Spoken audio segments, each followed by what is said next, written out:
Alright, next up we're going to stain the Tele Neck here. We're going to do a Honeyburst. We're going to start with some Transtints, brown and yellow. We're going to start with the brown and get a brown base down. I saw a RS Guitar Works neck that had a red, brown, and yellow stain on it, kind of a spray-on stain, and I kind of wanted to mirror that. I thought that was a really cool effect that they had. So I start with some Transtint, and I add about 2 drops into the brown, see what it looks like, and obviously this isn't dark enough to do anything. But we'll start with that first coat, kind of see what happens, see where the grain kind of lights up.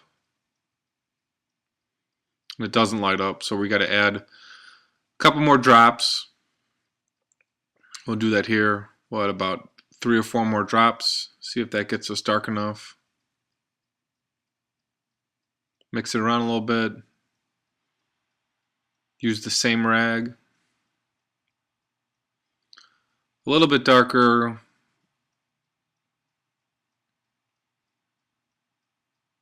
Definitely not as dark as I want. But this is, I wanted to show you from scratch how I start with the dyes.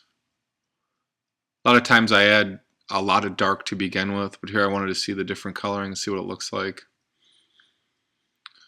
So we'll go ahead then and add about 3 or 4 more drops into this. So all in all, I got about 10 drops, maybe a little bit more. And I've got maybe 2 ounces of water in terms of what I'm mixing here.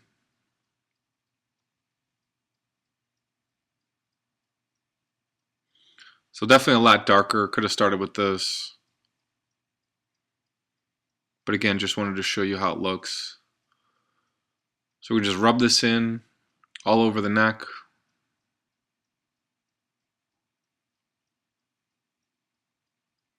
Fast forward here a little bit. Just applying basic stain and water. There you can see the dark really take off. Surprisingly, the figure wasn't as much as I thought it would be compared to the Strat neck. You know, the other side of the wood just didn't have as much figure.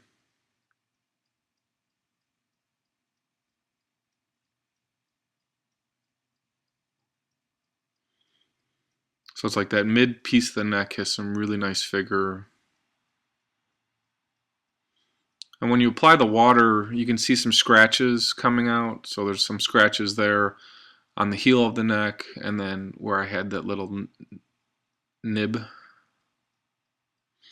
So when I get 400 grit sandpaper and I begin to sand off the coloring, let this sit about 12 hours.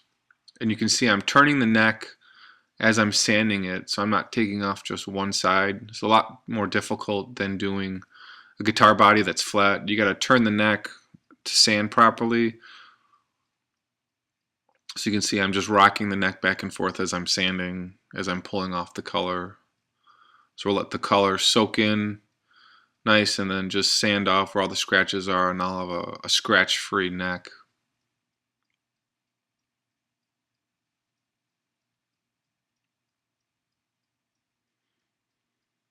Lots of sanding on the guitar neck for sure.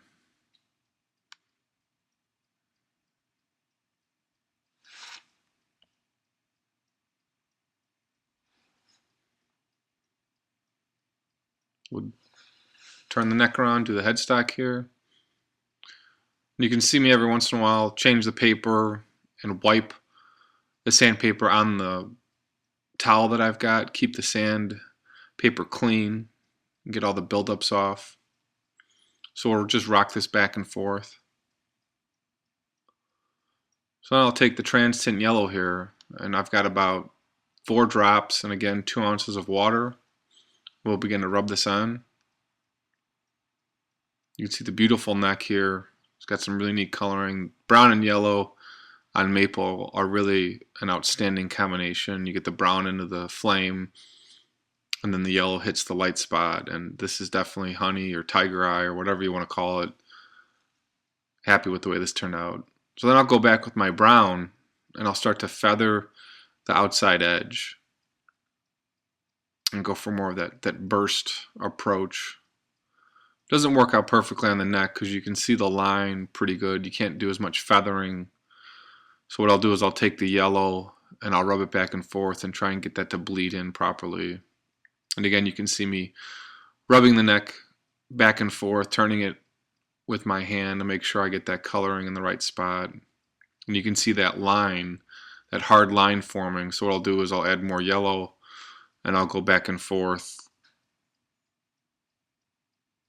Some will feather the back of the headstock here.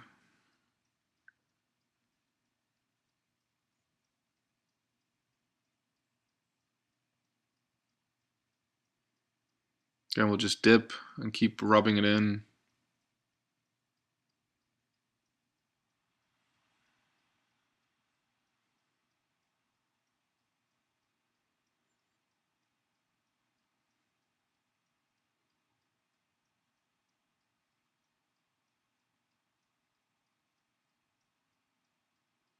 Lots of back and forth in doing this. You can see that coloring pop on the top of the headstock here. It's looking pretty good. So then we'll do the front of the headstock. Again, rub it around, kind of in that spray pattern. I always like using the Transtint and the water. It's like painting with watercolors. Really neat effects. You don't need all the spray equipment. And if you put an oil finish on, it's very high quality. Really like doing it this way.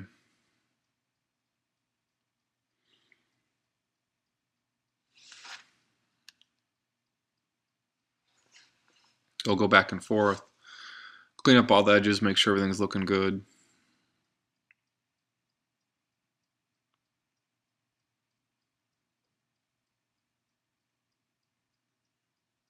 We're darkening the outside of the headstock here.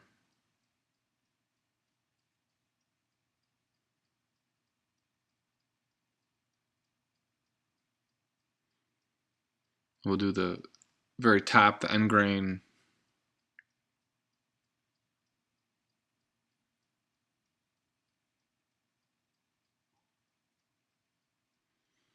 Go back over it with the yellow one more time. Get it all to blend in properly. And then we'll get a rag and just wipe off any of the excess. So then here I've got some 600 grit, and all I'm doing is just taking off a little bit of the coloring, and I'm not using the sanding pad. I'm using my hand this time, so I got a much wider surface that I'm sanding. Here I'm just pulling off that top layer of color, maybe a little bit of the brown, but this gets to that 3D effect. So I'll go back and forth, really focusing on the area of the back of the neck, not so much the headstock or the front of the headstock.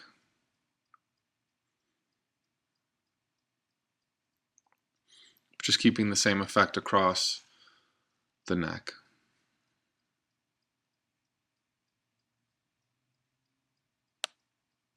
So just remember to keep turning the neck so you keep the shading consistent and the sanding consistent. So then I've got a clean yellow rag, and I've diluted the water a little bit. I added about another ounce of water to that yellow originally. We're going to go back and just recover the neck. And this is where I think the magic happens, where you get that second coat to get it to really pop. Add a little bit of brown where I want it a little bit darker on the edge. We'll just go back and forth and clean it up and get that fading effect correctly.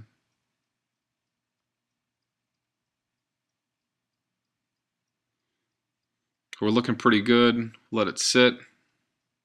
So I'm going to get some steel wool and just go back on the top part of the neck and try and get it a little bit more faded. This will leave the neck really smooth before I apply this finish. And just take a little bit of the color so it looks a little bit faded, a little bit more worn. So at this point we're looking pretty good. Lots of neat coloring, beautiful depth in the wood. Really happy with the way this turned out at this point. Logo's nice and clean.